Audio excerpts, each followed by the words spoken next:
মা ফাতেমা যে ইবাদত করেছেন ইমাম হাসান ইমাম হুসাইন, যে ইবাদত করেছেন হযরতে আবু বকর সিদ্দিক, যে ইবাদত করেছেন হযরতে ওমর ফারুক ওসমান জিন্নুরাইন মাওলা আলী, যে ইবাদত করেছেন হযরতে ইমাম জয়নুল আবেদিন, যে ইবাদত করেছেন হযরতে ইমাম আলী আসগর আলী আকবর, যে ইবাদত করেছেন হযরতে ইমাম জাফর সাদিক, যে ইবাদত করেছেন শেখ সৈয়দ সুলতান মুহিউদ্দিন আব্দুল কাদের জিলানী, যে ইবাদত করেছেন হাসান বসরি রাবিয়া বসরি, যে ইবাদত করেছেন খাজা কুতুবউদ্দিন বখতিয়ার কাকি,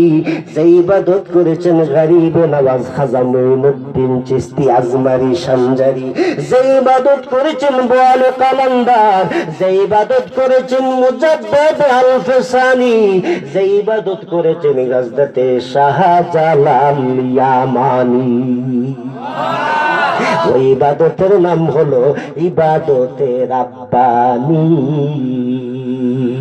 হযরতে গাউসুল আজম বরফির আব্দুল কাদের জিলানী ইবাদত বন্দেগী করতেন, সুবহানাল্লাহ বলেন, সর্বদা আল্লাহ পাকের ধ্যানে খেয়ালের মধ্যে থাকতেন।